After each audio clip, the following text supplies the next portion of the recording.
महावीर पुनको सादगी जीवनशैलीलाई त धेरैले मन पराछ नि। मन्त्रालयमै सादगी चाहिने भने त्यहाँ जोगी छन् तपाईको 100 जना जति भएर मन्त्रालयमै अहिले ओछ्यान लाएर सुत्नु भएको छ, मन्त्रालयमै डेरा सर्नु भएको छ। झन् भनिहाले मैले मन्त्रालयमै आफ्नो कर्मचारीलाई कुरो पकाएर खुवाइरहेको भिडियो आइरहेछ क्या अहिले। सादगी हुनु राम्रो हो, इमानदार हुनु राम्रो हो, फजुल खर्ची नहुनु राम्रो हो, यो मानि ल रोल मोडल आदर्श हुनु असाध्यै राम्रो। तर त्यतिले देश बन्ला उहाँले अहिले इनोभेसन देश बनाउन त उहाँले विधेयकहरु ल्याइसक्नु भएको छ नि विज्ञान प्रविधिमा। तपाईलाई सल्लाहकार नियुक्त गरेकी के प्रेस सल्लाहकार महावीर पुनले त्यस्तै हरका आयो त पक्नुहोस् है, सरी टु से ठट्टा गरे। अब तपाईलाई म भन्छु महावीर पुनजी हो यो जुन खालको मैले तपाईलाई भनेकै थिएँ यो गतिविधि रहस्यमय छ। उनी त्यतिखेर के भन्थे, ए म त्यो जगदीश करेल जस्तो चुनाव गर्ने मान्छे हो, जाओस् त्यही चुनाव लड्छ भन्थे, 2 दिनमा आफै राजीनामा दिएर आए। अनि तपाईँ त जगदीश करेल जस्तै चुनाव लड्दिन भन्नु त रासोपा बनेर पो चुनाव लड्दिनु भने त स्वतन्त्र लडिहाल्छु भने भरे बालेन्द्र कविहरूसँग मिले रासोपै जस्तो देखिए। तर रासोपा बाहिरको पनि भोट तान्न उनले म्याग्दीका स्वतन्त्र मान्छेहरूलाई भेला गरेर उनले स्वतन्त्र उम्मेदवारी दिए, जिते। त्यसपछि उनी मन्त्री बन्न आतुर थिए। पहिलो चरणमा बालेन्द्रै नलगायो उनलाई, उनको टेस्ट गर्नु थियो के केही असाइनमेन्ट थियो। त्यसपछि उनले जब हर्क साम्पाङको विरोध गर्न लागे रासोपाले उनलाई मिठाई बाँड्यो। ए त्यो हर्केर सुरेन्द्र केसीको बुद्धि नि छैन, तिनीहरूको दिमागमा गोबर भइरहेछ भन्न थाल्यो। राष्ट्रियता भने के हो र? हर्क साम्पाङले देशलाई ग्लोरिफाइड गराएको छ, देश मर्छ बाँच्छ, युरोपमा कति देश बने कति मरे।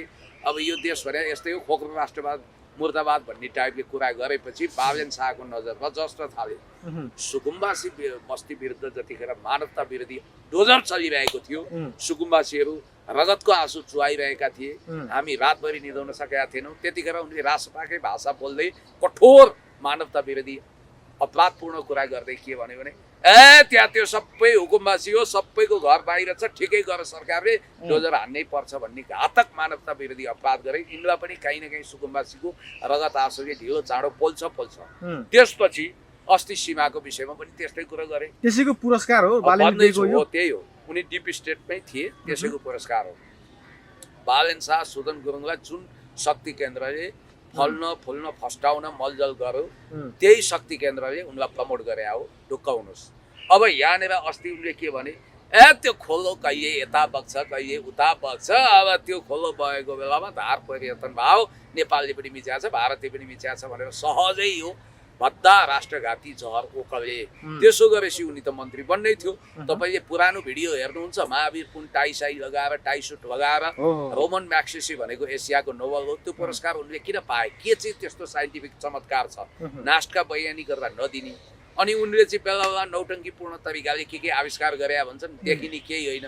त्यसकारण हिजो हर्क साम्पाङ प्रति उनले जुन गुण बिर्सिनु हुँदैन थियो आज त्यो बिर्से।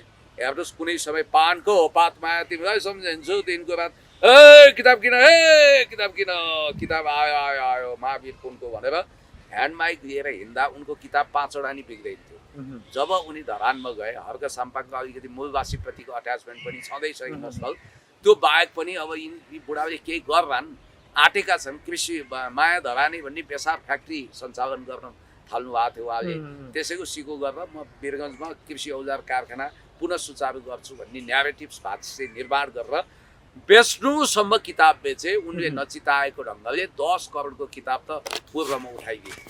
10 करोडको किताब जब त्यो मनग्गे पैसा कमाएपछि अब उनी बैगुनी भए। अनि उनले भन्न लागे, ए त्यो हर्क साम्पाङको बुद्धि छैन भनेर। अहिले त हर्क साम्पाङलाई महावीर पुन मन्त्री बनेको डाहा लागेको छ भन्छन् मान्छेहरू। के को डाहा लाग्नु? हर्क साम्पाङ भने पोलिटिसियन हो, उहाँ भने 2 दिनको पाहुना हो।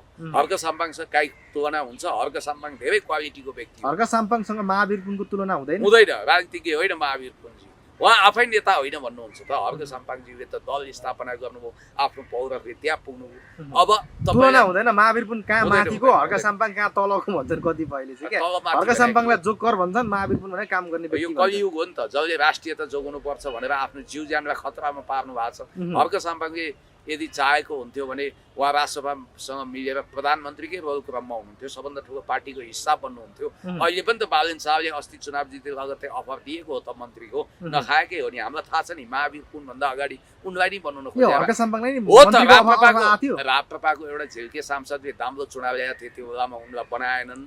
यिनलाई हर्क साम्पाङलाई बनाउन खोजे। उहाँले आम सो सरी तपाईँको क्याबिनेटमा आउँदिन भन्दै हो सिधा स्पष्ट कुरो उपसभामुख संवैधानिक पद थियो त्यो कसैले देउसी भइयो खेलेर दिने कुन मन्त्री बनाउन खोजेको हर्क साम्पाङलाई त्यतिखेर अब के छान्छन् त्यही दिन्थे नि गृह मन्त्रालय जुरजी दिन्थे किन नदिने साइजको मन्त्रालय उनको लागि हाजिर थियो कुन ठुलो कुरा हो अहिले क्याबिनेटमा रहेका सबै मान्छे उनीभन्दा जुनियर हुन् इभन बालेन शाह पनि हर्क साम्पाङभन्दा धेरै जुनियर हो राजनीतिमा बालेन शाहले त अहिले पनि आफूलाई राजसभा भनेका छैनन् अब महावीर पुनको सवालमा मैले जसरी यी राजसभाकै मान्छे हुन् है भन्न नपर्नुहोस् यी क्याबिनेटमा जान्छु भनेका थिएँ मलाई र हर्क साम्पाङलाई 5 वर्षको उमेरमा पञ्जाक्री लगेर रेटे झाँक्री बनाएर गडेला सडेला खुवाएर दीक्षित गरेर पठाएको पनि होइन हामी कुनै त्यस खालका नास्त्रेदमस तान्त्रिक पनि होइनौँ तर राजनीतिक जोखाना हेरेर स्पष्ट रूपमा हामीले भनिदिएका थियौँ कि यी एक दिन राजसभाको मन्त्रीमण्डलका हिस्सा हुन्छन् 2/3 पुर्याउनु यिनीहरू यहीँ नै छ आखिर डेन्टिङ पेन्डिङ गरेर ल्याइयो अब महावीर पुन्जीको पनि सबै तपाईँको प्लास्टिक सर्जरी अब उत्रिसक्यो महावीर पुन्जीले के ड्रास्टिक चेन्ज गर्नुहुन्छ उहाँले के चाहिँ गर्नुहुन्छ अब कृषि औजार कारखानाबाट उत्पादन भएका कृषि औजार हजारी होला अब कुटु होला कोदालो होला तपाईँ मार्केटमा किन्न जानुहुन्छ मानौ अब तपाईँलाई त्यहाँ भन्देला त्यो मार्केटको मान्छेले पसलको मान्छेले हार्डवेयरकोले हजुर यो महावीर पुन्जीको उत्पादन हो यसलाई 5,000 पर्छ यो चाहिँ चाइनाबाट आएको हो यसलाई 2,000-3,000 पर्छ कुन लिनुहुन्छ भन्दा ओहो महावीर पुनको उत्पादन भनेर तपाईँ भावुक भएर भावोत्तेजनामा आएर 5,000 रुपियाँको किन्नुहुन्छ कि त्यो त्यत्तिकै क्वालिटी भएको सस्तो दामको उठाउनुहुन्छ ल मलाई भन्नुहोस् सस्तो उठाइन्छ तर बेसारको हकमा फरक छ बेसार भने अर्ग्यानिक छ सस्तो पनि छ 50 रुपियाँ भाउ फरक भए पनि मान्छे त्यति घाटा महसुस गर्दैनन् इन्डियन ब्रान्डका चाइनिज ब्रान्डका बेसारमा मानव 200 पर्छ नेपाली ब्रान्डको 300 पर्छ भने 300 को किन्छन् किनभने नेपाली चुलोमा नेपाली भान्सामा खपत हुने बेसार भनेको उत्कृष्ट हुनुपर्छ फेरि यो जनस्वास्थ्यसँग सम्बन्धित छ अर्ग्यानिक चिजसँग सम्झौता गर्दैन नि मान्छेले त्यो त जनस्वास्थ्यसँग सम्बन्धित छैन त्यसकारण उहाँले कृषि औजार कारखाना सुचारू गरे पनि त्यसबाट उत्पादन भएको त्यो चिजबिजले कृषि क्रान्ति गर्दैन ढुक्काउनुहोस् मैले त्यही भएर भनेको कि अब कुन दिन सुदन गुरुङले फुटबल लिएर आउलान् बालेन शाह र उनले टुच्चा हान्वान् अनि सब मान्छे त्यही मेनियामा झुम्ने अनि त्यसपछि सारा कुरा बिर्सिने अब बालेन शाहजीले के भने के त्यो हेर्नु त मलाई अब राजदूत बन्न मन लाग्यो लौ न अब म पनि राजदूत बन्छु मलाई प्रधानमन्त्रीको फोन नम्बर चाहियो भन्छ भन्या के अब फेरि मन्त्री अब हामीसँग छ दिन्नौ भन्छ कुन प्रधानमन्त्रीको माग्या मोदीको बेन्जामिन नेतान्याहुको बेलायतको प्राइम मिनिस्टरको कसको माग्या के हो त्यो भनेपछि एउटा कृष्णहरि पुष्कर हुन त उनी विवादित मान्छे होलान् उनी हिजो शक्ति केन्द्रको फेभरमा रहे होलान् उनको इतिहास त्यति दुधवेद भएको छैन होला तर निजामती कर्मचारी ऐनले कारबाही गर्न सक्ने कृष्णहरि पुष्करलाई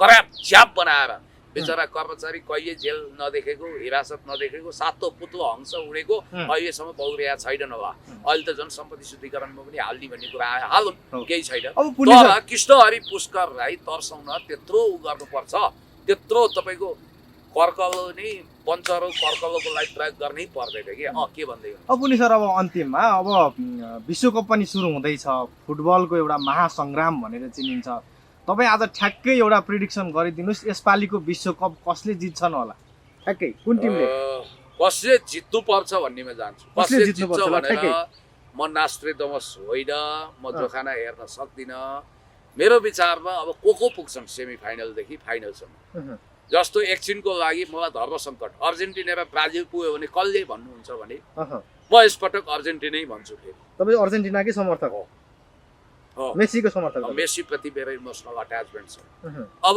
त्यो बाहेक ब्राजिलसँग अरू कोही भिड्छ भने म ब्राजिल भन्छु सुन्नुहोस् है अब यही हो अब त्योभन्दा अगाडि नि तपाईँको अब यहाँ हेर्नुहोस् है सुदन गुरुङलाई किन गृहमन्त्री बनाइएछ भन्ने कुरोको अलिकति सुदन गुरुङको कुरा छोडिदिउँ यो विश्वकपमा आउँछु धेरै लामो लम्बेदान हुँदैन सुदन गुरुङलाई जसरी पनि गृहमन्त्रीको डिप स्टेटले त देख्न चाहेको थियो पल्स कपुर नेपालमा आउँदाखेरि उनले जसरी पनि फ्री तिब्बतलाई कन्सेसन दिन फ्री तिब्बतको गतिविधि चर्काउन हातमा टिओबीको ट्याटु खोपेको व्यक्ति सुदन गुरुङ नै सबभन्दा कामयाब हुन सक्छ किनभने उनीहरू 15औं दलाइलामा नेपालबाट घोषणा होस् भन्ने चाहन्छन् भारत पनि तिब्बती मामिला नेपाललाई चर्कियोस् भन्ने चाहन्छ त्यसकारण अस्ति रवि लामी छानेले किन अमेरिकी राजदूतलाई भेटे थाहा छ इन्डियामा सुदन गुरुङको लाई नियुक्त गर्नु भन्ने स्पेशल म्यासेज असाइनमेन्ट रविलाई दिए परराष्ट्र मन्त्री शिशिर खनाललाई पनि भारतीयले त्यही भने, त्यसकारण उनी भए। उनले कस्तो गुण लगाएछन् भने एउटा यहाँ मसँग भिडियो छ, तपाईँलाई म सो गर्छु। त्यो जेनजीका भाइ बहिनीहरूलाई गएर नेपालले चाहिँ भारतको धेरै भूभाग बिचेको छ, तिमीहरू भारत विरुद्ध बोल्दैन, त्यो हामीले भिडियो सो गरिसक्यौँ, त्यो जरुरी छैन, त्यो केस लाग्छ भनेर धम्काएका रहेछन् जेनजीका भाइ बहिनी। हामी सीसीटीभी फुटेज निकालौँ भनेर पनि भनिरहेछन् उनीहरूले। त्यति मात्रै होइन, तपाईँलाई एउटा कुरो म के भन्छु भने आज यो देश अभूतपूर्व सङ्कटमा छ। अब फुटबल त सुरु भयो, सुरु भयो, भएपछि त भयो। अब नेपालमा पनि यो फुटबललाई अलिकति उल्लासमय रूपमै हेर्छन् क्या, नेपालमा यसको समर्थक उसको समर्थक भनेर बाँडिन्छन् नेपाली जनता। ए बाबा, नेपालको मेन गेम भनेको, मुख्य खेल भनेकै फुटबल हो। डन्डी हो, कबड्डी भन्लान्, अहिले क्रिकेटमय भएको होला, तर विश्वको सबभन्दा रोमाञ्चक गेम भनेको फुटबल हो। र कुनै समय नेपाल एसियन कपमा सेलेक्ट भएको थियो, दक्षिण एसियाको पावर हाउस मानिन्थ्यो। त्यतिखेर दक्षिण एसियाको च्याम्पियनसिप पनि उसले जितेको थियो भन्नाले अब यो अलिकति म तपाईँलाई यो कुरा, यो विश्वकप सम्बन्धी एउटा सानो, अब यो यसरी विश्वकपमा सम्पूर्ण धेरै देश खेलिराख्दा नेपालले एउटा मौका मलाई दिनुहोस्। सुरेन्द्र भण्डारीजी जो कानुनको विज्ञ हुनुहुन्छ, उहाँले राष्ट्रियताको विषयमा बोलेका यो अमूल्य कुरा सुन्नुपर्छ। अन्तर्राष्ट्रिय कानुनमा एउटा अर्थ छ, त्यसको अर्थ हो डेलिबरेटली, फोर्सफुल्ली अर्काको जग्गा आफ्नो कब्जामा लिने, त्यसलाई मिचेको भनिन्छ। फोर्सफुल अकुपेसन, अग्रेसन, इन्क्रोचमेन्ट भनिन्छ। त्यहाँ बल प्रयोग भएको हुन्छ, राज्यको उपस्थिति हुन्छ, राज्यले गरेको हुन्छ। नेपालले भारतको 1 इन्ची भूमि पनि मिचेको कुरा आजसम्म न भारतले भनेको छ, न कुनै अन्य मुलुकले भनेको छ, न नेपालभित्रका कुनै सङ्घ संस्था, रिसर्च इन्स्टिट्युसन, बुद्धिजीवी, मिडिया कसैले भनेको छ। कसैले नबनेको तथ्य उहाँले कहाँबाट थाहा पाउनु? कसैले नबनेको तथ्य संसदमा गएर उहाँले बोल्ने जुन काम गर्नुभयो, यसले यो संविधान विपरीत छ, सार्वभौम सत्ता विपरीत छ, र यो आफैमा एउटा राजद्रोह। उहाँले राजद्रोहको काम गर्नुहुन्छ। उहाँ सरकार उहाँको छ, उहाँमाथि कसैले प्रश्न गर्न सक्दैन, उहाँलाई कसैले मुद्दा चलाउन पनि सक्दैन, तर सबै सधैँ एउटै हुन्छ। उहाँले यो गरेको काम राज्य विरुद्धको अपराध हो, र कुनै दिन उहाँमाथि राज्य विरुद्धको अपराध लाग्नु पर्दछ। ल सुन्नुभयो नि तपाईँले, प्रधानमन्त्री पनि कानुनभन्दा माथि छैनन्। अब वर्ल्ड कपको कुरा गरौँ। अलिकति मलाई नोस्टाल्जिक हुने मौका दिनुहोस् है। बिङ नोस्टाल्जिक, म फ्ल्यासब्याकमा जान्छु। मैले मेरो सबभन्दा पुरानो सम्झना वर्ल्ड कपको भनेको सन् 1984 या 85 मा मैले हेरेको थिएँ। त्यतिखेर म काठमाडौँ आउँदा ब्ल्याक एन्ड व्हाइट टिभीमा हेरिएको थियो। अर्जेन्टिनाको भेटरान विश्वप्रसिद्ध फुटबलका जादुगर खेलाडी म्याराडोनाको गेम बच्चामै हेर्दा, स्कुल जीवनमै हेर्दा म बडो रोमाञ्चित भएको थिएँ। दोस्रो मलाई लाग्छ त्यो गेम इङ्ल्यान्डमाथि अर्जेन्टिना हावी भएको थियो, र त्यहाँ चाहिँ द गोल अफ ह्यान्ड अर्थात् ह्यान्ड्स अफ गड अर्थात् हातले गोल गरेको भनेर भनिन्थ्यो। अहिले जस्तो टिभीमा रिक्याप गरेर हेर्न सकिँदैन थियो होइन। म्याराडोना यसै पनि पेले, म्याराडोनाको लेजेन्डरी इतिहास छँदैछ, सबैलाई थाहा छँदैछ। अनि 1990 को चाहिँ मैले गाउँमै हेरेँ। बौद्धल भर्खर आएको थियो, जर्मनी र अर्जेन्टिनाको फाइनल जस्तो लाग्छ, त्यो पनि बडो रोमाञ्चक थियो। त्यसपछि मैले हेरेको 1994 मा चाहिँ त्यतिखेर इटली र ब्ल्याक एन्ड व्हाइट टिभीमै हेरे। इटली र म त्यतिखेर भर्खर मैले 1994 मा कलेज पढ्दै थिएँ। 1994 तपाईँ जन्मिनु भएको थियो होला कि थिएन पहिला, मलाई थाहा छैन। त्यतिखेर इटली र ब्राजिल फाइनलमा पुगेको थियो। रोमारियो, डुङ्गा जस्ता भेटरान खेलाडीहरू थिए। अहिले पनि युट्युबमा गएर हेर्न सकिन्छ। र डी बाजियो, आर बाजियो जस्ता मसहुर खेलाडीहरू होइन, रोमारियो आदि इत्यादि थिए। त्यो पनि हेरियो। 1998 मा अचानक अहिलेको क्रिस्टियानो रोनाल्डो होइन कि ब्राजिलको रोनाल्डोको उदय भयो। हेर्नुहोस्, एउटा खेलाडी अनुशासित नहुँदा, क्लब धाउँदा, मोटोपन घटाउन नसक्दा त्यसको नियति रोनाल्डोको जस्तो हुन्छ। उनी अनुशासित थिएनन्, उनको खेल जीवन लामो भएन, तर उनी एकदमै टप थिए। यद्यपि त्यतिखेर जिनेडिन जिडानले जादु चलायो फ्रान्सको होइन, त्यतिखेर मसहुर भयो। अनि 2002 मा इङ्ल्यान्डमा डेभिड बेक्ह्यामहरूले तल्का मचायो, इङ्ल्यान्डले जित्यो त्यो उपाधि।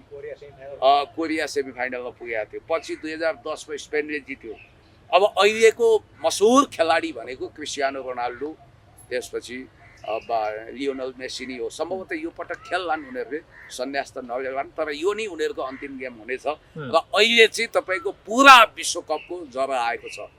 म चिनिया महामहिम राष्ट्रपति सी जिनपिङ जस्तै निन्द्रासँग सम्झौता नगर्ने मान्छे, तर म पनि सेमिफाइनलदेखि निन्द्राभन्दा वर्ल्ड कप ठुलो भन्दै सम्झौता गर्दै होल नाइटै आएछ भने नि हेरिदिन्छु।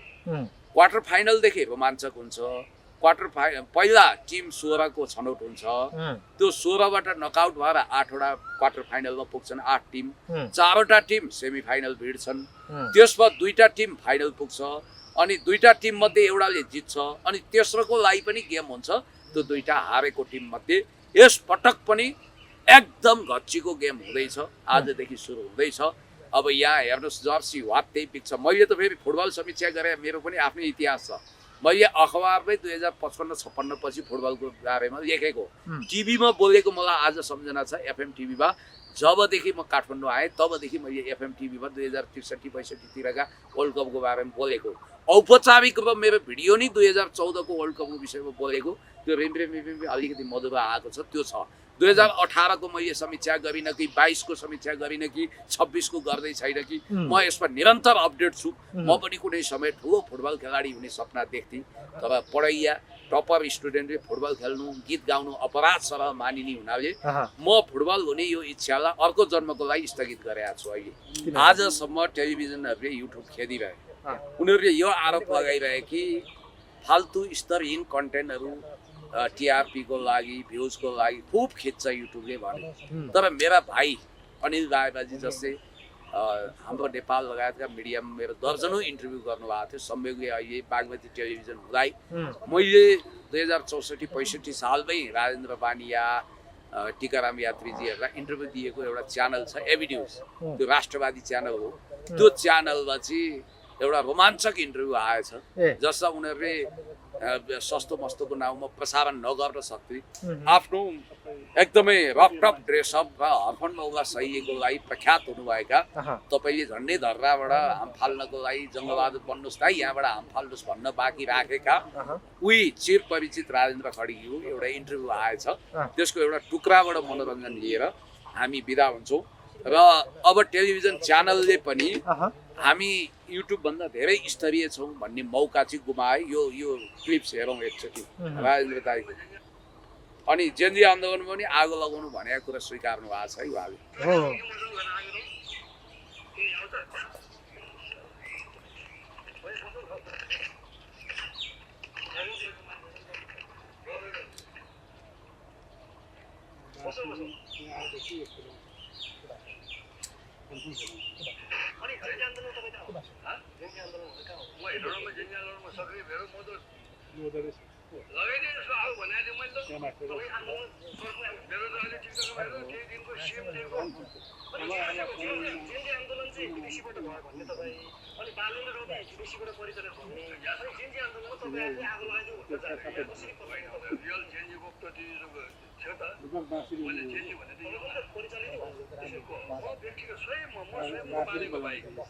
मलाई यो मान्छेहरूको देखेर मलाई पनि भित्र म माओवादी पार्टी विरोध गर्ने मान्छे, म पार्टी भित्र पनि कसले पनि गर्दैन भाइ। सुन, मैले अहिलेसम्म एक साल भात खाएको छु। जुन चाहिँ हाम्रो नेपालीहरू गरेको हुँदैन, अब टिओबी आयो त, टिओबी आएको हेर्नु भने तिमी कहाँ छ भाइ? तिमी अन्धो छ जस्तो लाग्छ, तिमीलाई यो गर्नै आउने जस्तो लाग्छ। कानुन अनुसार अन्धो पनि भन्नु किन आएको पुष्टि भएको छैन। रहस्यमय घटना राजदरबार हत्याकाण्डको छानबिन गर्छु, फाइल फेरि खोल्छु भनिसकेपछि अहिले गृहमन्त्री भर्खरै बनेका गृहमन्त्री सुदन गुरुङको चर्चा निकै चुलिएको छ। सुदन गुरुङले राजदरबार हत्याकाण्डको फाइल खोलेर फेरि त्यो राजदरबार हत्याकाण्ड मचाउनेहरूलाई जेलको हावा खुवाउने भए भनेर चर्चा पनि चलिराखेका छ। कसरी लिनुभयो? सुदन गुरुङले यो चर्चाको लागि मात्रै गरेको हो कि वास्तविक दोषीलाई कारवाही गर्ने उद्देश्यले नै राजदरबार हत्याकाण्डको फाइल खोल्छु भनेका हो कि अहिले कतिपयले त सुदन गुरुङलाई अब यो राजदरबार हत्याकाण्ड फाइल खोल्छु भन्दै गर्दा सिद्ध्याउने विदेशी चलखेल हुन्छ, षड्यन्त्र हुन्छ, सुदन गुरुङलाई ज्यान मार्ने धम्कीसम्म आउन सक्छ भनिरहेछन्। तपाईँले कसरी लिनु भएको छ? अब यो बहुचर्चित राजदरबार हत्याकाण्ड नेपाली इतिहासको एउटा नमिठो चोट हो।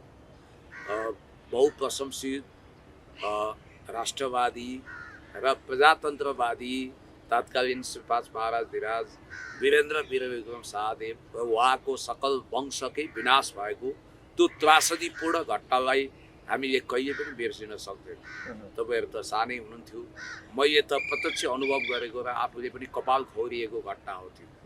राजा वीरेन्द्र देशलाई अद्भुत माया गर्ने राजा महेन्द्रको ज्येष्ठ सुपुत्र हुनुहुन्थ्यो र उहाँ आफ्नो देशभक्ति प्रजातन्त्र प्रेमको लागि लोकतन्त्र प्रेमको लागि मसहुर हुनुहुन्थ्यो र भनिन्छ त्यतिखेर माओवादीलाई पिस सेटलमेन्ट गर्न सेना परिचालन गर्न नदिने उहाँले वामदेव गौतमजीलाई अन्तरिम प्रधानमन्त्री बनाएर प्रचण्डहरूलाई शान्ति वार्तामा ल्याउने आन्तरिक तयारी गर्दा गर्दै सायद विदेशी शक्ति केन्द्रले राजा वीरेन्द्रले त्यो गर्ने धीरेन्द्र मार्फत त्यो काम अगाडि बढाएको भनेर माओवादीले पनि स्वीकारेका छन् र बाबुराम भट्टराईले पनि त्यतिखेर राजासँग हाम्रो अघोषित कार्यगत एकता थियो भनेर कान्तिपुरमा लेख लेखेरै स्वीकार गरेका छन्। हो त्यतिखेरको त्यो अवस्थामा तपाईँलाई अब याद दिलाउँछु, राजा वीरेन्द्रको 2058 साल जेठमा अचानक निर्ममतापूर्वक हत्या हुन्छ र राजदरबारभित्र कडा सुरक्षा घेराको बिचमा गुड फ्राइडे मनाइरहेको बेला राजा वीरेन्द्रको वंशकै सत्यानाश हुन्छ। त्यहाँ निर शाहजीको दाजु अर्थात् राजा महेन्द्रको ज्वाइँ वीरेन्द्रको भिनाजु कुमार खड्ग विक्रम शाह र उहाँको श्रीमतीको पनि मृत्यु हुन्छ। त्यसमा बाँचेकी प्रेक्षालाई पनि केही समयपछि लगेर हेलिकप्टर दुर्घटनामा पारेर रारातालमा मारेको भनिन्छ र त्यो घटना अद्भुत रहस्यमय छ, अद्भुत। त्यतिखेर अब तारानाथ राणाभाटको नेतृत्वमा आयोग गठन भएको थियो।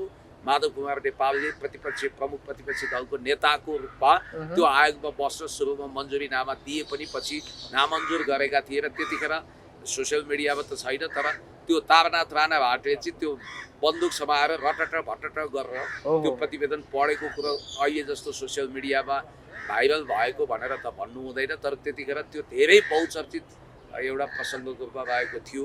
हो त्यो नेपाली इतिहासको सबैभन्दा नमिठो पीडा, नमिठो घाउलाई हामी हमेसा सम्झँदा भावविहल हुन्छौँ, हामीलाई हिक्का छुट्छ। हामी राजा वीरेन्द्रको सम्झनामा एउटा गीत सम्झिन्छौँ 1974 एडीको सम्बोधन। तिमीलाई गर्दैछु म सिकेका यी सबै धुनहरूले छोडी गयो हामीलाई भन्ने यो खालको गीत तपाईँले सुन्दा यो 1974 एडीको एड्रिन प्रधानको त्यो गीत सम्झिँदा आज पनि हामी एकदमै भावुक हुन्छौँ। अब कुरा गरौँ सुदन गुरुङले फाइल खोल्ने कुरा। यहाँ यो फिल्मी स्टन्ट गर्ने मान्छेको लागि फाइल खोल्छु भन्ने चाहिँ यो केटाकेटी कुरा जस्तो बडो सजिलो भएको छ। फाइल खोल्ने सरकारले होइन, सरकारले खोलेको फाइललाई सहजतापूर्वक अनुसन्धान गर्न दिने फेसिलिटेटरको काम गर्न सक्छ। फाइल खोल्ने जिम्मेवारी भने त सीआईबी को central investigation bureau of police, CIB लाई अर्डर दिने त सरकारले त हो म भन्दैछु। तर कहिलेकाहीँ त्यो अटोनोमस ढङ्गले स्वायत्त ढङ्गले उसले आफ्नै किसिमले खोल्न पनि सक्छ। अर्को अख्तियार दुरुपयोग अनुसन्धान आयोग, त्यसलाई त सरकारले कुनै असाइनमेन्ट दिनै पर्दैन, उसले संवैधानिक तवरबाट आफै खोल्न सक्छ। त्यसपछि राष्ट्रिय मानवाधिकार आयोगले पनि आवश्यक पर्दाखेरि खोल्छ, त्यसै गरी अनुसन्धान गर्छ। अब फाइल खोल्ने भने अर्को सम्पत्ति शुद्धिकरणले हो। यस्ता निकायहरू संवैधानिक वा अर्ध संवैधानिक निकायहरूले फाइल खोल्छन्। अब यहाँनिर हामी राजदरबार हत्याकाण्डको फाइल खोल्छु भनिरहँदा अब उहाँले व्यक्तिगत पब्लिसिटी स्टन्टको लागि, हिरोइजमको लागि यो खालको फन्डाको अन्डा फुटाउनु भयो कि अमलेट बन्ने गरी वा नबन्ने गरी मलाई थाहा भएन। मलाई लाग्छ बालेन शाहजीको इसारामै उहाँले यो कुरा बोल्नु भयो होला। अब क्याबिनेटको तर्फबाट प्रधानमन्त्रीको पनि त्यति मेच्योरिटी देखिँदैन। अब एउटा अन्दाज गर्न सकिन्छ कि बालेन शाहजीले फाइल खोल्नु पर्छ भनेर भन्नुस् भनेर फाइल खोल्ने कुरा गर्नुस् भनेर नवनियुक्त दोस्रो कार्यकालको लागि नियुक्त भएको आफ्नो गृहमन्त्री सुदन गुरुङलाई आदेश दिएका हुन सक्छन् त्यो बोल्नको लागि, अथवा नदिएको पनि हुन सक्छन्। अथवा म यो सोध्छु कि यिनीहरूको तहबाट भन्दा पनि यिनीहरूलाई सत्तामा पुग्न जसले मद्दत गर्यो तिनै तत्त शक्ति केन्द्रहरूले राजदरबार हत्याकाण्डको फाइल खोल अथवा खोल्छु भनेर निर्देशन दिएको हुनसक्छ। त्यो किनभने अहिलेसम्म म अरू कुरा छोड्छु। तपाईँको रातदरबार हत्याकाण्डमा सेनाको विकनेस देखियो।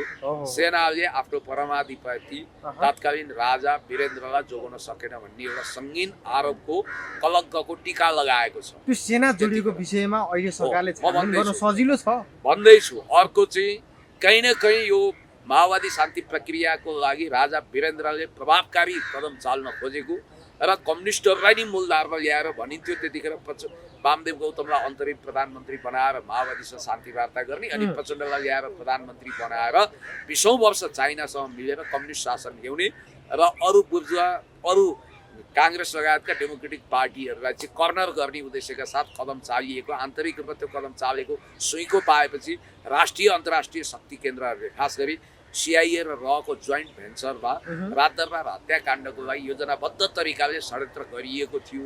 नत्र यत्रो रातदरबार हत्याकाण्ड सेनाको सुरक्षा घेराभित्र किमार्थ सम्भव छैन। अब युवराज दिपेन्द्रको मुखुन्डो लगाइएको वा युवराज दिपेन्द्र जस्तै देखिने नक्कली दिपेन्द्र बनाइएका कैयौँ मान्छेहरू कमान्डो ट्रेनिङ लिएका देशी विदेशी भूमिमा कमान्डो ट्रेनिङ लिएका ती अपराधीहरूले नै राजा वीरेन्द्रलाई हेर्दाखेरि दुरुस्तै दिपेन्द्र देखिने गरी मारेका हुन्। त्यो नकाब सेम थियो, दिपेन्द्र नै देखिन्थ्यो। दिपेन्द्रलाई अलरेडी यिनीहरूले खोपीमै गएर मारिसकेका थिए र दिपेन्द्रलाई बेकार कलङ्कको टीका लगाइयो। उनले चाहिँ नाम नखुलेको कालो पदार्थ खान्थे र उनी उत्तेजनामा आएर आफ्नो विवाहको कारण देवयानी राणा जो पशुपति शमशेर जङ्गबहादुर राणाको छोरी हुन् उनीसँग विवाह गर्न नपाएको झोकमा चाहिँ आमा ऐश्वर्यालाई पहिलो चार्ज गरे। उनी डङरङ्गै ढलिन्। राजा वीरेन्द्रले प्रतिकार गर्न खोज्दा उनलाई पनि छेदविच्छेद हुने गरी मारियो। त्यसपछि निराजन मारिए, श्रुति मारिए अनि गोरख शमशेर पनि बाल बचे त्यहाँ। र त्यसपछि राजा ज्ञानेन्द्रको वंश कोही पनि अब युवराज पारस त्यही हुनुहुन्थ्यो अनि आमा युवराज पारसको आमा त्यही हुनुहुन्थ्यो महारानी, पछि महारानी बनेको। अनि तर राजा ज्ञानेन्द्र चाहिँ त्यतिखेर बाहिर हुनुहुन्थ्यो। अब त्यही कुरामा चाहिँ बारम्बार टोकसी राख्छन् राजा ज्ञानेन्द्रलाई। उहाँको वंश विनाश किन, अरूको वंश विनाश हुँदा उहाँको कसरी बच्यो भनेर भनिराख्छन्। तर यो कुरामा नेपाली जनताले राजा ज्ञानेन्द्रलाई सफाई दिइसकेका छ होइन। यो अब नमिठो घाउको रूपमा आइसकेको छ। फेरि एउटा कुरा के भने संसारमा एकदमै ठुला शक्ति केन्द्र इन्भल्भ भएको हत्याकाण्डहरू सिक्रेट रहेका छन्। त्यसको बारेमा फाइल फेरि खोल्ने अनुसन्धान गर्ने कुरा लगभग च्याप्टर क्लोज गरे हुन्छ। जस्तो म तपाईँलाई भन्छु victory has thousand father but defeat is always orphan भन्ने अल टाइम बेस्ट लेजेन्डरी अमेरिकी राष्ट्रपति जन एफ केनेडी जो मर्लिन मुनरो भन्ने हलिउड स्टारको प्रेमी पनि मानिन्छ। उहाँलाई 1967 मा हत्या गरिएको थियो। त्यो हत्या किन गरियो, कसले गर्यो त्यो अझसम्म सिक्रेट छ भनिन्छ। त्यतिखेर खुद सिआइएले चाहिँ क्युबाको मिसाइल क्राइसिसको विषयमा सोभियत युनियन तत्कालीन रुससँग युद्ध नलडेको हुनाले जोन एफ केनेडीले शान्तिको हरियो झन्डा हल्लाएको हुनाले उनलाई युद्धवादी नभएको र संसारमा अमेरिकाले शान्तिको माला जप्यो भने अमेरिकाको युद्ध अर्थतन्त्र नै समाप्त हुन्छ भनेर सिआइएले योजनाबद्ध तरिकाले गोलीको शिकार बनाएको उनको हत्या गरेको भन्ने कुरा पनि छ। अब जस्तो नेपालमा जननेता मदन भण्डारीको हत्या कसरी भयो यो पनि बहुत मिस्टेरियस रहस्यको मखमली पर्दाभित्र यो छोपियो। मैले एकचोटि अमर रामालाई भेटेका थिएँ। उनी जय नेपाल सांस्कृतिक केन्द्रको अध्यक्ष थिए र यो ताजा खबर भन्ने पत्रिकामा काम गर्थे। भरे उनले त्यतिखेर के भन्न थालेका थिए भने बेला बेलामा रक्सी खाएर म यो पोल खोलिदिन्छु, मलाई थाहा छ मदन भण्डारी कसरी मरे, कहिले हत्या गर्ने योजना बनायो भनेको 5 दिनभित्र नाम चाहिँ माओवादीको र माओवादीले उनलाई अपहरण गरेर कीर्तिपुर लाँदाखेरि बलको छेउमा उनी भाग्न खोज्दा उनलाई सुट गरेर मारियो भनियो। त्यसको कथाव्यथा धेरै छ। अब तपाईँलाई एउटा इन्ट्रेस्टिङ कुरो गर्छु। दरबार हत्याकाण्डदेखि दाउद इब्राहिमसम्मका सबै जस्तो त्यतिखेर हिमालयन कुनै के जाति भन्ने एउटा एनजिओले दरबार हत्याकाण्ड अगाडि आएर यहाँ अफिस किन स्थापना गर्यो, के गरेर चलखेल के थियो भन्नाले उनको निष्कर्ष के छ भने एकजना कान्तिपुरको तपाईँको सेना सैन्य बिट हेर्ने अपराध बिट हेर्ने सरजराज अधिकारी भन्ने भाइ हुनुहुन्थ्यो, भाइ नै हो। पछि उहाँले कान्तिपुरबाट अवकाश दिनुभयो। उहाँले किताब खतरामा चन्द्र सूर्य भन्ने किताब पनि लेख्नु भएको छ। जासुसीको जालो पनि छ, पढ्नु होला तपाईँहरूले, पढ्नु जरुरी छ। त्यो जासुसीको जालो र खतरामा चन्द्र सूर्य पढ्नै पर्छ, खास गरी क्राइमप्रति इन्ट्रेस्ट भएका क्राइम रिपोर्टिङ गर्नेहरूले। त्यहाँ चाहिँ उनले केही सनसनीखेज खुलासा गरेको हुनाले र पछि दाउद इब्राहिमको विषयमा उनले केही नयाँ लेख्न खोजेर दरबार हत्याकाण्डको विषयमा त्यसपछि विदेशी चलखेल छ भन्ने कुरो प्रमाणसहित आउन खोजेको हुनाले उनको रहस्यमय आत्महत्या भयो भनिन्छ। अब बलराम बानिया भन्ने कान्तिपुरको भेटरान पत्रकारको मृत्यु कसरी भयो यो विषयमा पनि कहीँ न कहीँ दरबार हत्याकाण्डका गुत्थीहरू उनले सुल्झाउन खोज्दा त्यसका विषयमा क्लुहरू दिन खोज्दा उनको पनि जीव ज्यान सही सलामत रहेन भनिन्छ। अब यहाँनिर जोडिएका सबैको हत्या हुने रहस्य नै भइराख्दाखेरिमा सुदन गुरुङले यो हिम्मत गरेर आउँदा कतै सुदन गुरुङको पनि कतै त्यस्तै खालको गति त हुने हैन। त्यो मलाई थाहा छैन, म कुनै शक्ति केन्द्र होइन केही होइन होइन। अब उनले साँच्चै सर्पको दुलामा हात हाले हो त गोमन सापको दुलामा भन्ने पनि छ। यसमा फेरि अर्को कन्स्पिरेसी थ्योरीको अर्को पाटो के छ भने अहिलेसम्म यसमा बारम्बार सेना अमेरिका र भारत खास गरी नेपाली सेना तत्कालीन शाही नेपाली सेना सिआइए र रलाई मुस्ने हुनाले सिआइए र सेना यसमा इन्भल्भ छैन है भन्ने प्रतिवेदन दिनको लागि पनि त्यो तीन निकायलाई चोखाउनको लागि पनि, किनभने यिनीहरू आज सत्तामा छन् कसैको कारणले भने भनिन्छ सेना अमेरिका र भारतको कारण जे मोमेन्टमा यिनीहरूलाई उकासेको हुनाले त्यहाँ पुगे भनेर भनिन्छ र यिनीहरूलाई भारत चाहिँ खुब लाड प्यार दिएर हुर्काएको पनि देखिन्छ। अमेरिकाले डिप स्टेटले त उनलाई सराहना गरेकै देखिन्छ र त्यसपछि नेपालमा सिआइए र सेना रातदरबार हत्याकाण्डमा कहीँ कतै संलग्न छैन भन्ने एउटा न्यारेटिभ हास्य निर्माण गर्न त्यो खालको बनिबनाउ प्रतिवेदनको लागि पनि अहिले बालन शाहको क्याबिनेटलाई यो रातदरबार हत्याकाण्डको फाइल खोल्नु भन्ने असाइनमेन्ट दिएको हुन सक्छ। पहिलाकै त्यो प्रतिवेदन जस्तै त्यसलाई प्रमाणित जुन जनताले पत्याएका थिएन त्यसैलाई प्रमाणित गर्दिनको लागि हत्यारा दिपेन्द्र नि भन्ने। अनि कतिले के भन्छन् भने अहिलेको बालबाल राष्ट्रपति रामचन्द्र पौडेललाई पनि अब पक्राउ गरेर अनुसन्धान गर्नुपर्छ भन्ने माग उठ्न थालिसक्यो। त्यतिखेर गृहमन्त्री हुनुहुन्थ्यो, त्यसको जिम्मेवारी उहाँले लिनुपर्छ। त्यतिखेरको प्रधानमन्त्री र सायद रक्षा मन्त्री गिरिजाप्रसाद कोइराला नि हुनुहुन्थ्यो। उहाँ त अब भगवानको प्यारो भइसक्नु हो, उहाँलाई अनुसन्धान गर्ने कुरा आएन। तर एउटा कुरा के भने रामचन्द्र पौडेल रक्षा मन्त्री थिएनन्। याद गर्नुपर्ने कुरा यहाँनिर छ, त्यतिखेर उनी गृहमन्त्री थिए। गृह मन्त्रालयले राजदरबारको सुरक्षा गर्दैन। यदि राजदरबारको सुरक्षामा खटिन्छ भने पनि ऊ तेस्रो घेरा, पहिलो घेरामा आर्मी हुन्छ, दोस्रो घेरामा सशस्त्र हुन्छ, त्यतिखेर दङ्गा प्रहरी भनिन्थ्यो। तेस्रो घेरामा मात्रै बाहिर कभरमा मात्रै को हुन्छ, पुलिस हुन्छ। अनि पुलिसको त्यतिखेरको भूमिका भनेको गौडो। राजदरबारको सुरक्षाको सम्पूर्ण जिम्मेवारी सेनामा छ। के त्यतिखेरको तत्कालीन प्रधान सेनापति प्रज्वल शमशेर जङ्गबहादुर राणालाई लक्षित गरेर अनुसन्धान गर्न खोज्या हो त, यो पनि देखिया छ। त्यसकारण अब राष्ट्रपति महामहिम राष्ट्रपति सम्माननीय राष्ट्रपति रामचन्द्र पौडेलजीलाई अनुसन्धान हुन्छ भन्नु चाहिँ यो अलिक हाइपोथेटिकल कुरा हो। किनभने त्यतिखेरको कि प्रधानमन्त्री हुन्छ अनुसन्धान होइन, अब कतिले माओवादीलाई हुन्छ भनेका छन्। अब जङ्गलमा युद्ध गरेर माओवादी कहाँबाट जोडिन्छ? कस्तो कुरा गर्नुहुन्छ? नचाहिएको कुरा गरेर हुन्छ, कसरी जोडिन्छ? प्रचण्ड त्यहाँ सशरीर उपस्थित छन्, प्रचण्डका मान्छे गएका छन्, जनमुक्ति सेना लाल सेना त्यहाँ गएका छन् त, कसरी जोडिन्छन् त? हाइपोथेटिकल कुरा गरेर हुन्छ? इराक इजरायल इरान युद्धमा तपाईँको पनि हात छ भनेर मलाई सोध्न त सकिन्छ, तर त्यो पागलपूर्ण प्रश्नको जवाफ दिन म बाध्य छैन। नेपाली बुढोले श्रीमतीको हत्या गर्यो, क्रूर अपराधी ठहरियो। तपाईँको पनि साथी हो के अरे, तपाईँको के छ यसमा भन्यो भने त्यो मेरो डिसरेस्पेक्ट हो। काहीँ कतै गोरु बेचेको साइनो छ त त्यस्तो अपराधपूर्ण सम्बन्धमा तपाईँ र मेरो भेटियो चिया खाइयो भन्दैमा सम्बन्ध हुन्छ र? हो त्यस्तै हो। रामचन्द्र पौडेल गृहमन्त्री त थिए, तर त्यतिखेर राजाको गुड फ्राइडेको जिम्मेवारी, त्यो सुरक्षा दिने सम्पूर्ण जिम्मेवारी भनेको त्यो सेनाको थियो।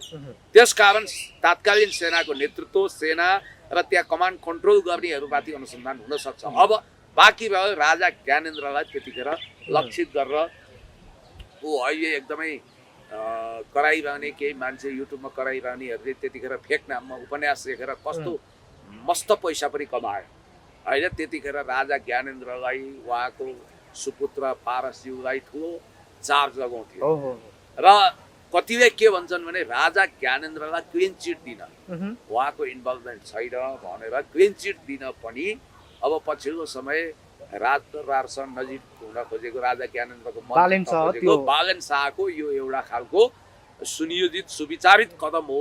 त्यही कारण यो आयोग बन्यो भन्छन्। तर आई डोन्ट थिङ्क सो। मलाई के लाग्छ भने राजा ज्ञानेन्द्रलाई वस्तुतः यो आरोपबाट राणाबाट आयोगले मुक्त गरे हो। त्यसपछि कुनै सरकार थिएन, उहाँ राजा पनि बन्नुभयो राणामाथि सम्पूर्ण दोष दिपेन्द्रलाई थोपर्नु हो। अब हुन त दिपेन्द्रमाथि दोष थोपरेको कुरा नेपालीलाई कति रत्तिभर मन परेको छैन। अब यसमा अनुसन्धान गर्दा एउटा न एउटा अपराधी त देख्नु पर्यो नि, कोही न कोही अपराधी त होला नि। त्यो अपराधी कसलाई किटान गर्न खोज्यो? यसमा दुई धारे तरबारको नीति छ भन्छन्। आजसम्म पनि बालेन शाह राजाप्रति पोजिटिभ छैनन्। सेना पनि उनको आलोचनामा निस्किसक्यो। हिजो भनाइको मतलब सेनाले पनि अहिले उनलाई टियर मन पराउन छोड्यो। बालेन शाहलाई बालेन शाहलाई यो कुरा आइरहेछ। बालेन शाह र सेनाको सम्बन्ध बिग्रिएको हो, चिसिएको भनेर जनआस्थामा न्युज आएको छ। त्यो विषयको म अहिले एउटा लिङ्क नै पढौँला तपाईँसँग। तपाईँलाई एउटा कुरा के भनौँ भने अब साँच्चै भन्ने हो भने यो दुर्गा प्रसाईको आन्दोलनताका सडकमा भएको तोडफोड, आगजनी, हिंसाको सम्पूर्ण बिल भरपाई राजा ज्ञानेन्द्र मार्फत हुनुपर्छ भनेर बालेन शाहले त्यतिखेर चिठी पठाउनु भयो, बिल पठाउनु भयो। पहिला निर्मल निवासले बुझेन, पछि ककलले पे गरेको नि, त्यो मलाई थाहा छैन होइन। हो त्यतिखेरदेखि दरबारसँग उनको सम्बन्ध भयङ्कर बिग्रिएको र दरबार निकटका राजावादीहरूले उनलाई अट्याक गरेको हुनाले उनी भावनात्मक रूपमा अब दलहरूबाट त उनी आलोचनाको शिकार छन्। आफ्नै पार्टीमा रवि लामिछानेका पङ्क्तिले पनि उनलाई हृदयदेखि नै मन नपराएको अवस्था छ। आफ्नो लोकप्रियता खस्किएको अवस्थामा खास गरी सीमा सम्बन्धी उनको विवादास्पद अभिव्यक्तिको कारण राष्ट्रवादीहरूको नजरमा गिरेको हुनाले उनले आफ्नो पपुलारिटी बढाउन राजा ज्ञानेन्द्रसँग निकटता खोजिरहेछन्। त्यसकारण उनले क्लिन चिट दिन खोजेका हुन् कि भनेर आशंका गर्छन्। यसमा उहाँको संलग्नता छैन, तत्कालीन महाराज धिराज सरकार ज्ञानेन्द्रको भनेर उनले प्रतिवेदन तयार गर्न खोजेका भन्ने कुरा छ। यो 2-5%, 10% सत्य हुन सक्छ, म इन्कार गर्दिनँ। तर यहाँ अर्को खतराको कुरा के छ भने अब बालेन शाह र रवि लामिछानेको पार्टी भन्दिनँ म त्यसलाई, रवि लामिछानेको पार्टी रासपा र बालेन शाहको सरकार, यो सरकार विरुद्ध हर्क साम्पाङ कम्युनिस्ट पार्टीहरू अनि विद्रोही सबै पक्षलाई सडकमा उतारेर जनविद्रोहको आदि ल्याएर, जस्तो हिंसा पीडितहरू होइन, अनि त्यसपछि तपाईँको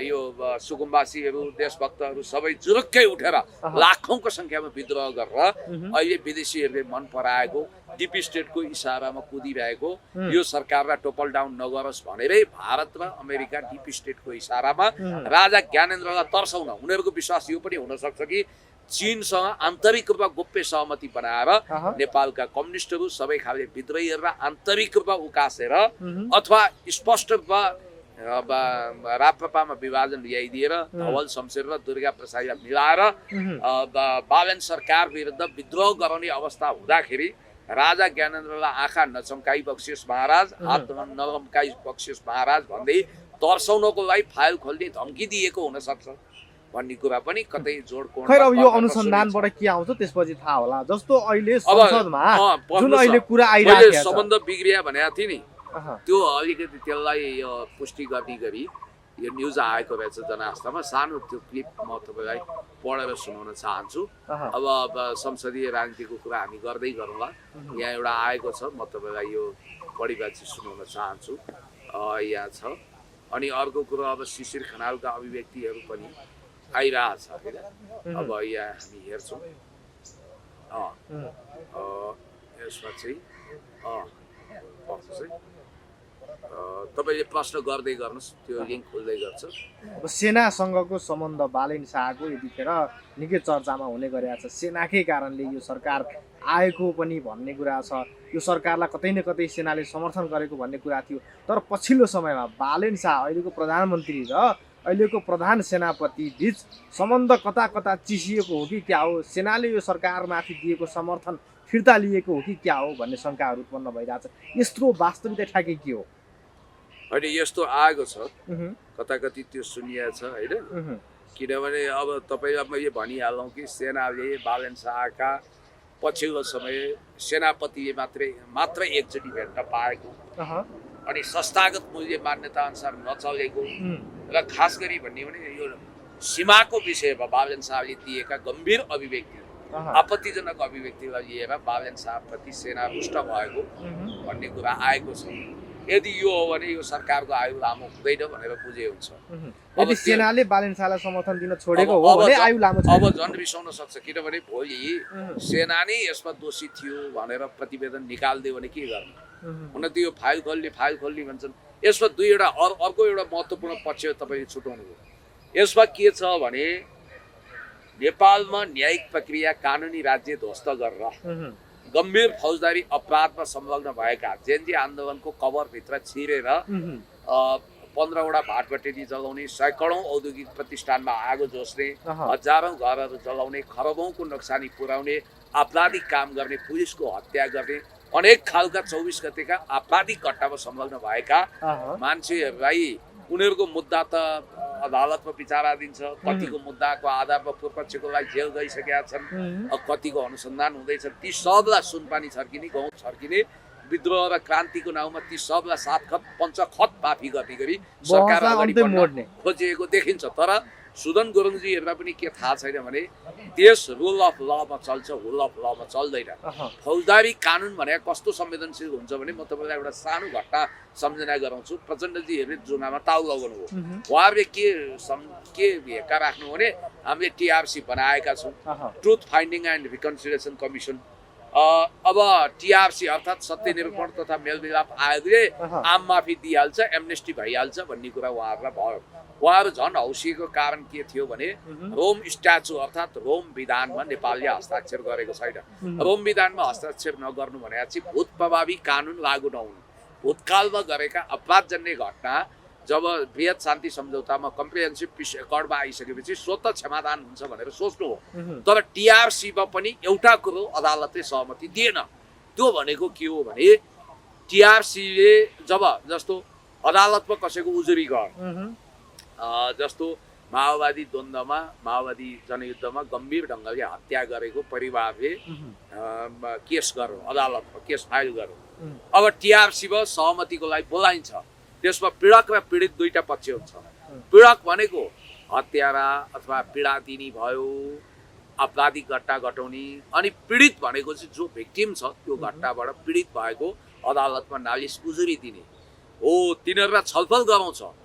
अनि राज्यले सहमति गर्न नसकेको अवस्था टिआरसी अर्थात् truth finding and reconciliation commission, सत्य निरूपण मेलमिलाप आयोगले यदि मेलमिलाप गर्न सकेन भने त्यस्तो अवस्थामा चाहिँ स्पष्ट रूपमा तपाईँलाई म भन्छु फौजदारी केस निरन्तर हुन्छ। हो त्यही अन्तर्गत विप्लवलाई पनि कयौँ मुद्दा छ र तपाईँलाई मैले भनिहालौँ ज्ञानेन्द्र राज आरण लगायतका व्यक्तिहरूले पेश गरेको मुद्दाको आधारमा प्रचण्डको मुद्दा अहिले पनि विचाराधीन छ। फौजदारी केस उहाँलाई जुनसुकै सबै फैसला गरेर युद्ध अपराधी मान्न सक्छ। अर्को कुरो आफूलाई बाल सैन्य बताउने हाम्रा साथी लेनिन बिष्ट अहिले हेगमा छन्, इन्टरनेसनल क्रिमिनल कोर्ट आइसिजेमा छन् र उनले चाहिँ बाल सैन्य सम्बन्धी मुद्दा त्यहाँ बेउताइरहेछन्। कुनै पनि समय इन्टरनेसनल ट्रिब्युन बनेर श्रीलङ्कामा जसरी लिबरेसन टाइगर्स अफ तमिल इलमलाई चाइनिज सुपर गन प्रयोग गरेर महेन्द्र राजापाक्षेले एलिमिनेट गरे, सखाप पारे, पछि उनको राजनीतिक पनि सत्यानाश गरियो। उनलाई अहिले पनि मुद्दा छ, मानवता विरोधी मुद्दामा उनी अहिले पनि अल्मलिएका छन्। जस्तो तपाईँको चार्ल्स टेलर भन्ने लाइब्रेरीका शासकलाई अन्तर्राष्ट्रिय अदालतले सजाय नै दियो। तपाईँलाई अर्को कुरो भन्छु, स्लोबोदान मिलोसेभिच भन्ने सर्बियाको राष्ट्रपति र राडोभान काराजिच भन्ने बस्निया हर्जगोभिनाको राष्ट्रपतिलाई युद्ध सरदार भएको हिसाबले सजाय दियो। लरेन्ट कबिलालाई जायरका कङ्गोका राष्ट्रपतिलाई मृत्युदण्ड दियो। भनेपछि अब यस्ता घटनाहरू अद्भुत घटनाहरू विश्वमा हुन्छन् र यहाँ पनि के ख्याल गर्नुपर्छ भने तपाईँलाई नेपालकै घटना बताइदिन्छु। 2063 सालमा गम्भीर किसिमको आपराधिक घटना घट्यो, गौर काण्डको नामले कुख्यात छ त्यो। त्यसमा उपेन्द्र यादवदेखि अरू कैयौँको नामै किटान गरेर उजुरी गरियो। तर लामो समय उपेन्द्र सत्ताको राजनीतिक शक्तिको राजनीति गरेको हुनाले उनलाई कसैले छुन सकेन। तर अहिले आएर अदालतले त्यो फाइल खोल्यो। फाइल खोल्ने भने अदालतले हो। फाइल खोलेर उपेन्द्र यादवमाथि अनुसन्धान अगाडि बढाएको छ र कुनै पनि दिन उनको हातमा हत्कडी लाग्यो भने आश्चर्य मान्नु पर्दैन। काशी तिवारी हत्याकाण्डको विषयमा प्रभु शाहलाई पनि अब त्यही कोर्टको ट्रायल हुनेवाला छ। अझ म तपाईँलाई भन्छु, अदालतले चोख्याएर जुडिसियल रिभ्यू चोख्याएको आफ्ना पूर्व तास पार्टनर थिए रञ्जन कोइराला, उनलाई चोख्याएर उनलाई घर पठाएको, रिहा गरेको, पछि जुडिसियल रिभ्यू गरेर सर्वोच्च अदालतकै निर्णय पनि फौजदारी केसको हकमा उल्टिया छ। उनलाई सजाय दिएको छ र अर्जुन लामा हत्याकाण्ड 2061 साल कि 62 सालमा काभ्रेमा भएको अर्जुन लामा हत्याकाण्डको विषयमा पूर्व सभामुख अग्नि सापकोटामाथि ठुलो केस छ, त्यसमा अनुसन्धान गर्नु भनिसक्यो। मोहम्मद अफ्ताब आलमको केस रफादफा भयो त पछि उनी जेलमा परे, त्यही देहान्त हो उनको, होइन? त्यत्रो अपराध गरेको, क्रूर अपराध गरेको घटना, फौजदारी केस भन्ने बित्तिकै नो मर्सी एट अल, आज नभए पनि भोलि अनुसन्धान हुन्छ। यो बिस्तारै हुँदै गर्ला अहिले सरकारले गरे पनि। अब हामी कुरा गरौँ जुन अघि सेनाको कुरा तपाईँले लिङ्क खोलेर सुनाउँछु भन्नुभएको थियो, के हो त्यो? होइन, त्यो भइसक्यो। त्यही कुरा हो, मैले अघि तपाईँलाई जे निवेदन गरेँ, सेना रिसाउनुको कारण चाहिँ नेपालले 1 इन्च जमिन पनि भारतको मिचेको छैन, तर उनीहरू मिचेको भन्छन्। अब यता यो कुरा चलिराख्दा, सीमाको कुरा आइराख्दाखेरिमा प्रधानमन्त्री बालेन शाहले जुन अभिव्यक्ति दिएका थिए नेपालले भारतको भूमि मिचेको भन्ने, त्यो अभिव्यक्तिको कारणले संसद अझै पनि अवरुद्ध भइराखेको छ, विरोधहरू गरिराखेको छ, प्रतिपक्षीहरूले आवाज उठाइराखेको छ। हिजो त हर्क साम्पाङले संसदमा हदै पार गरिदिए, उहाँले त सभामुखलाई ततर मम गर्दै हिम्मत छ भने कारवाही गरेर देखा भन्दै सभामुखलाई अपमानजनक भाषा समेत प्रयोग गरे। त्यसपछि हर्क साम्पाङको निकै आलोचना भइराखेको छ। एउटा सार्वभौम संसदको सभामुखलाई जुन हर्क साम्पाङले गाली बेइज्जती गरे, त्यसै आधारमा हर्क साम्पाङको सांसद पदै निलम्बन गरेर उहाँलाई घर पठाइदिनुपर्छ भन्नेसम्मको माग उठ्न थालिसकेका छ। तर हर्क साम्पाङले चाहिँ भने मलाई बोल्न नदिएको कारणले मैले त्यो गरेको हो, अबदेखि पनि त्यस्तो हेप्न खोजेँ भने सभामुखको योभन्दा ठुलो बेइज्जत गरिदिन्छु भनिराखेको छ। यो अहिलेको अवस्था। अब हिजो भिजिट भिसाको सवालमा 1.5-2 महिना अवरोध गरेकै हो राष्ट्रपालले। हिजो उनीहरू आफ्नो काण्ड बिर्सिन्छन्। अहिलेको सभामुख त्यो तपाईँको हद नागेर सभामुखको तात्कालीन सभामुख देवराज घिमिरेको छेउमा गएर नाराबाजी गरेकै हो, रस्टम हेर्न पुगेकै हो। आफ्ना कुरा आफ्नो जिउमा चाहिँ हात्ती हिँडे पनि बिर्सिने, अनि अर्काको जिउमा जुम्बा छ कि उपिया छ कि भनेर टेलिस्कोप दूरबीन लगाएर हेर्ने, यो कस्तो प्रपञ्च हो रासोपावालाहरू। म छक्क पर्छु, यो घन्टे र खरानी ग्याङ पनि भन्दा रहेछन् यिनीहरूलाई।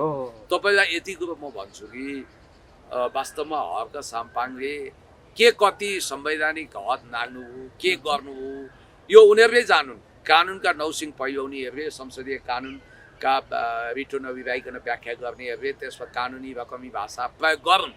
तर मलाई जहाँसम्म लाग्छ हर्क साम्पाङ त्यति उत्तेजित हुनुको पछाडि उहाँलाई लिमिटेड समय दिने, बोल्न नदिने, माइक काटिदिने हरकत त छँदै थियो र सभामुख विभेदकारी हुनु।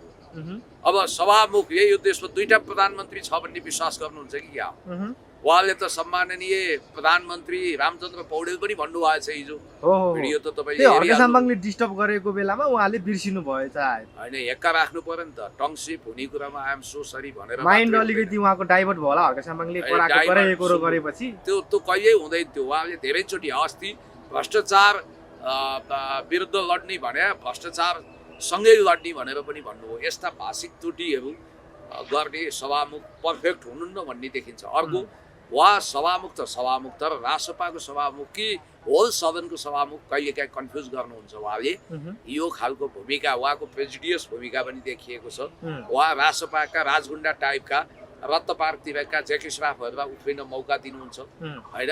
ठुल्ठुला आँखा पारेर ताण्डव नृत्य गर्ने, भैरव नृत्य गर्ने अधिकार दिनुहुन्छ, तर अरूलाई चाहिँ उहाँ विभेद गर्नुहुन्छ भन्ने पनि देखिया छ।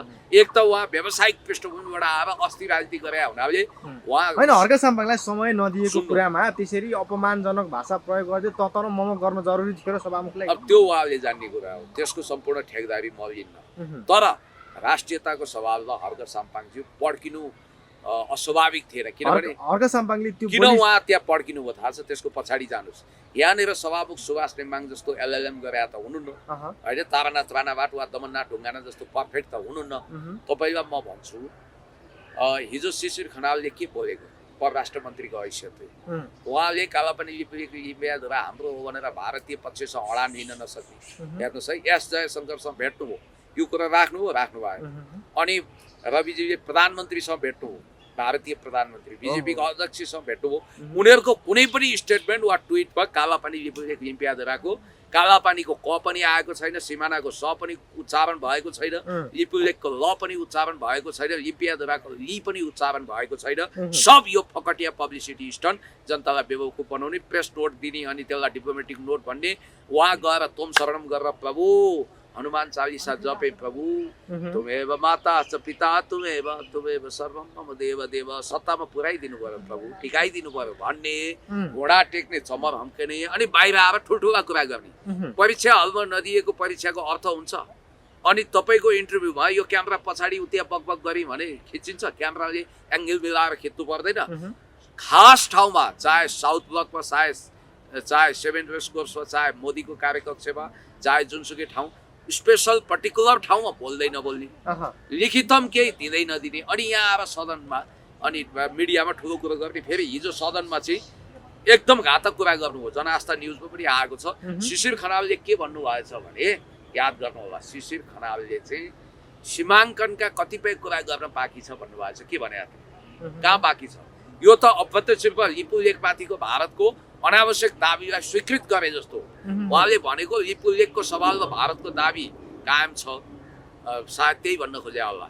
लिपियाद्वारा लिपु लेखको सवालमा उनीहरूको दाबी कायम हुनाले अझै पनि त्यो डिस्प्युटेड ल्यान्डको रूपमा रहेको हुनाले त्यसको दाबी बाँकी छ भनेर बेवकुफ कुरा गरेको। त्यो कुरा टुङ्गिसकेको छ। नेपालले आफ्नो महान नक्सामा काला पनि लिम्पियाद्वारा सहितको केपी ओलीले जारी गरेको चुच्चे नक्सामा त्यो भाग समेटिएको हुनाले कहीँ पनि सीमाको लफडा छैन।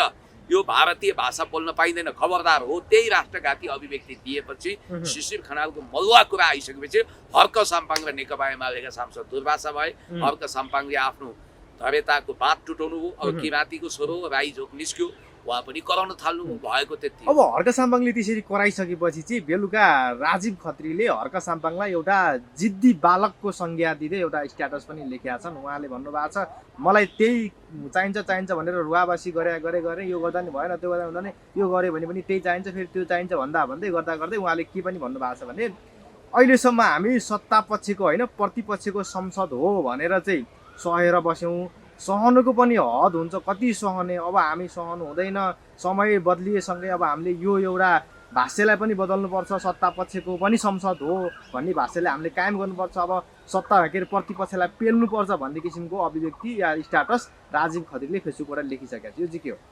मैले पाएको सूचना झुटो होइन भने तिनै राजीव खत्री हुन् जो आइए पास गर्न नसकेर +2 पास गर्न नसकेर पत्रकारितामा भड्कियो। सायद तिनै राजीव खत्रीको कुरा गरे होला। तपाईले त्यही राजीव खत्रीको कुरा अहिलेको सांसद राजीव खत्री सुन्नु न, पूर्व पत्रकार अहिलेको सांसद। मन्त्रीहरू बदम खाने चना के अरे बदम झुरझुरे चना चटपटे टाइपले टिकटक बनाएर बसेका पनि हामीले देखेका छौँ। कालो चस्मा लाउखै म यहाँ विशाल बजारको पनि बनाएर बसेका छन्। छोड्नुहोस्, रत्न पार्कमा जानु हो भने तपाईँको 5 जना मध्ये कुम ठोकिने 2 जना त पूर्व सांसद वा मन्त्री नै हुन्छ। त्यो छोडिदिनुहोस्, बदम खाएर बसिरहेको छ। कसको हैसियत के कहाँ भन्ने हामी चाहिँ 122 जना चाहिँ रमिता हेर्न गयौँ भन्नु के उनको कुतर्कको बासी तर्क र हिसेपिटे कुतर्कको सिरानी किन हाल्नुहुन्छ? मसँग सोध्नुहोस् न। तपाईँले तिनै राजीव खत्रीको कुरा गरे होला। पानको पात माया तिमीलाई सम्झिन्छु दिनको रात टाइपले कहाँ मादल बजाएर घिन्ताङ गरेर नाचिरहेको थियो क्याम्प फायर गरेर। तिनै राजीव खत्रीको कुरा गरे होला जसले रवि लामी छानेलाई जीवीको प्रकरणमा झाको झारेका थिए। तिनै राजीव खत्रीको कुरा गरे होला जसले चाहिँ निकट अतीतमा रवि लामी छानेहरूको राजनीतिक सिद्धियो आदि इत्यादि भनेर विस्मरण गरेका थिए। तपाईँले तिनै राजीव खत्रीको कुरा गरे होला जो केही समय अगाडिसम्म राजसपाको झाको झार्थे, छाला काट्थे टिभीमा हुँदा। तिनै राजीव खत्रीको कुरा गरे होला जो चाहिँ चिट्ठा परेर लटरी परेर जिते। र तिनै राजीव खत्रीको कुरा गरे होला जसले कानुन मिचेर मानवाधिकार आयोगको प्रतिवेदनमा पनि तिनको नाम समेटिने गरी आएको छ। तिनै राजीव खत्री जसले चाहिँ बालेन्द्र आँट गर्दैनन् भने रविलाई छुटाउन जाउँ भनेर जेल ब्रेक गर्नको लागि भड्काएको र तिनको समर्थनमा अर्को बहिनीले पनि ल जाउँ गइहालौँ भनेर लेखेको तिनै राजीव खत्रीको कुरा गरे होला। अब जो आफै दुधे बालक छ राजनीतिकमा, केटाकेटी आयो गोली चलायो मट्याङको सत्यानाश भन्ने छ। यदि नेपालको संवैधानिक कानुनमा, नेपालको संसदीय कानुनमा if you want to be parliamentarian you should complete your bachelor degree and if you want to be minister you should complete your master degree भन्ने प्रावधान राखिया भए बिचरा अहिले संसदको रिङ बाहिर हुन्थ्यो। ग्रेजुएट नभइकन सांसद बन्न नपाउने, पोस्ट ग्रेजुएट मास्टर्स नभइकन मन्त्री बन्न नपाउने भने भए मन्त्री त तिनको लागि आकाशको फल आँखातरी मर होला। यिनले वास्तवमा कसको सेवा गरिरहेका छन्?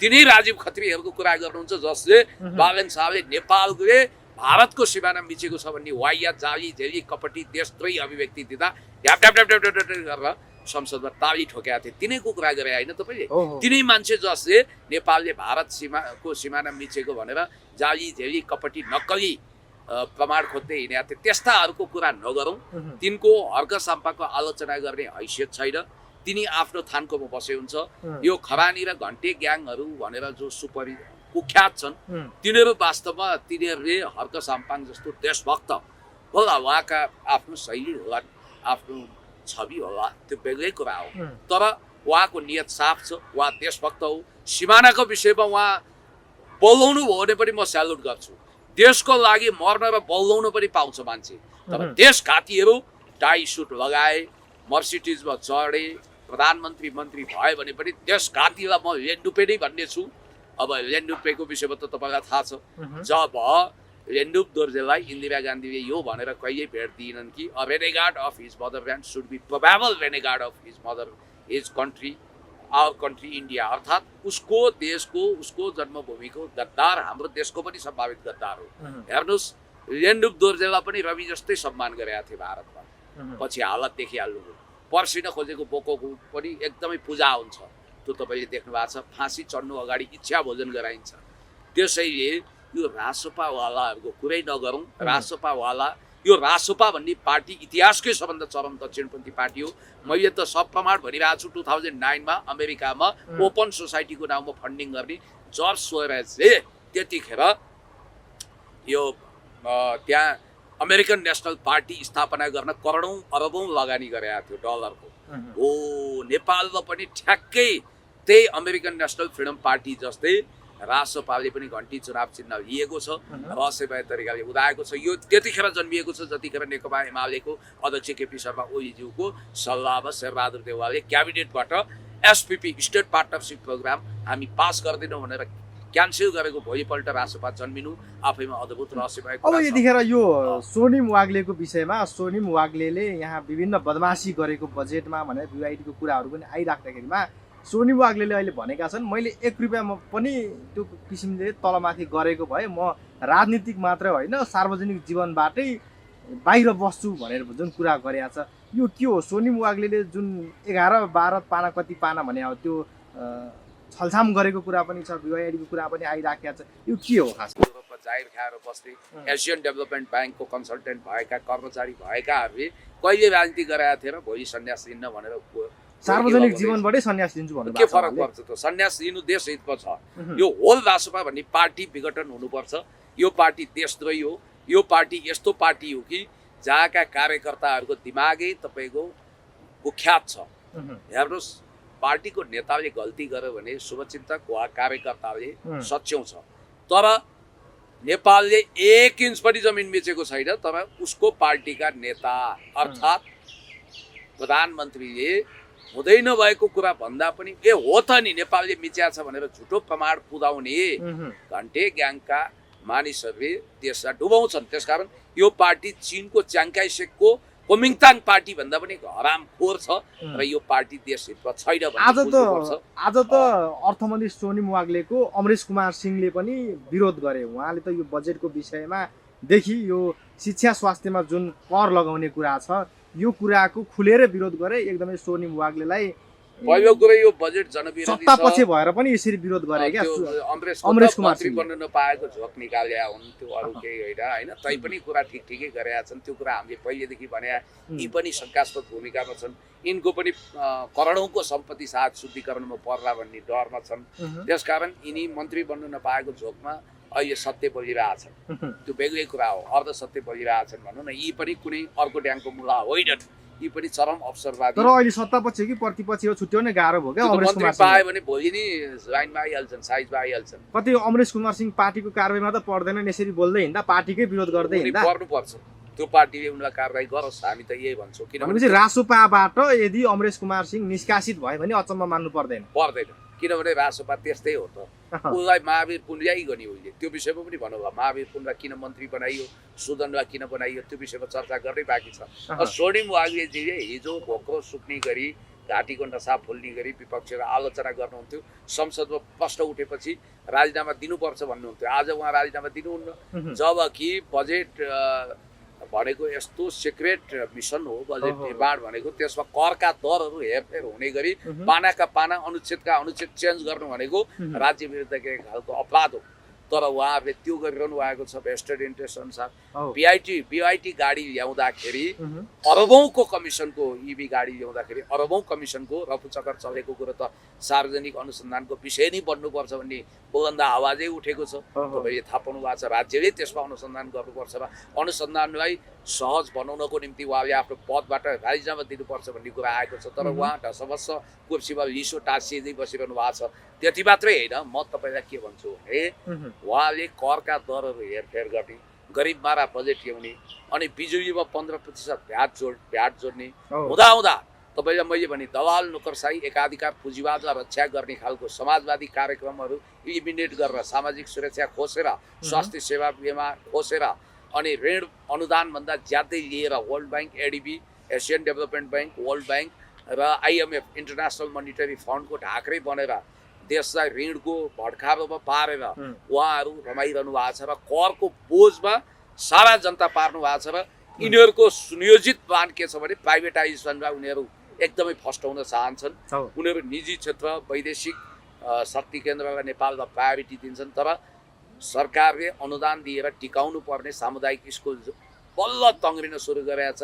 आफ्नो गुणस्तरीय शिक्षाको लागि ऊ आतुर छ। तर त्यो स्कुललाई आयकर लिने भन्ने बित्तिकै यो सरकार कति जनविरोधी छ, कति सरकारी समाजवादी कार्यक्रमको विरोधी छ, यो कति तपाईँको नवउदारवादी छ भन्ने छ्याङ्गै देखियो। अब यो बजेटकै कारण देश अर्थ राजनीतिक सङ्कटमा पर्छ। वित्तीय पुँजीवादका दलालहरू, वर्ल्ड ब्याङ्कका दलालहरूले देशलाई तबाह गर्ने भए।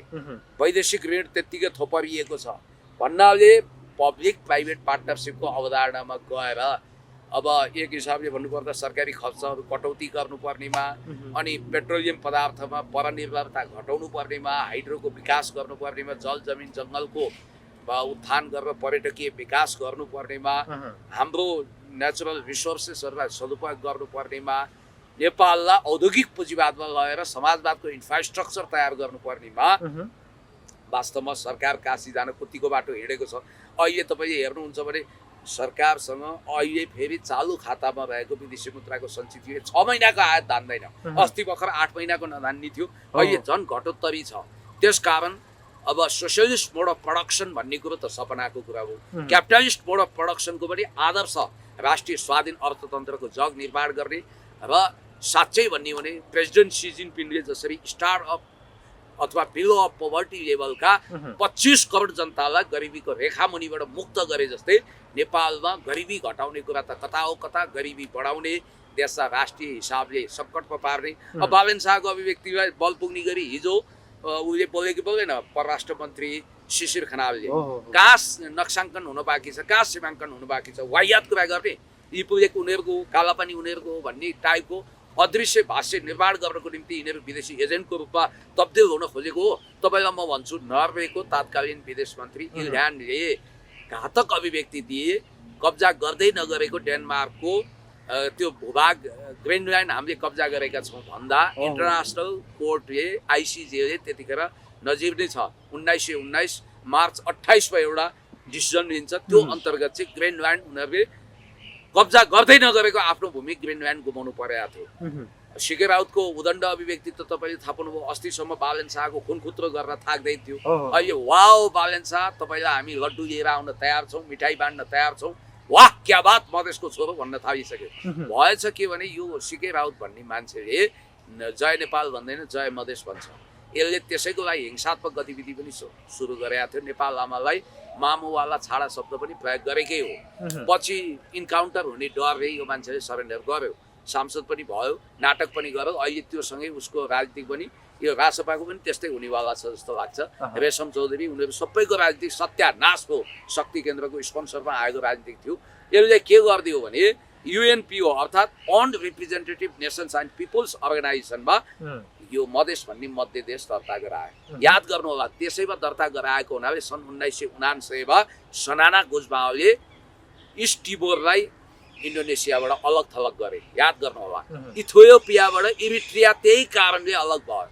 अझ डिप स्टेटको खेल स्पेनले बुद्धिमत्तापूर्ण तरिकाले चीन र रुससँग मिलेर दुवाइदियो। त्यो खेल के थियो भने स्पेनबाट क्याटालोनिया अलग गर्नको लागि रेफरेन्डम यानि कि जनमत सङ्ग्रह गरिएको थियो। त्यो घातक थियो। हेर्दा हेर्दै सुडान एनेक्स भयो।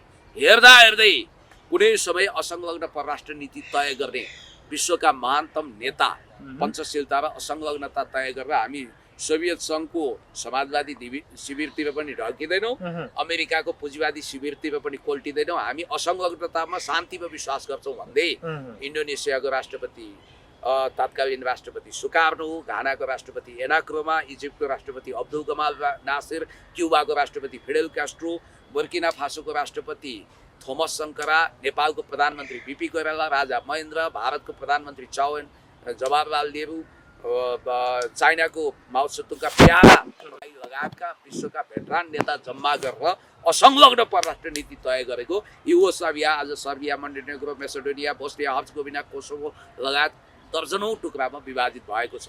इतिहासमा हेर्दा हेर्दै त्यो देश समाप्त भएको छ र त्यो देशको 2वटा राज्यहरू पाइपलाइनमा थिए के को UNPO को अनरिप्रेजेन्टेटिभ नेसन्स एन्ड पिपल्स अर्गनाइजेसनको त्यो 2टा देशपछि युएनले भ्यालिड गर्यो।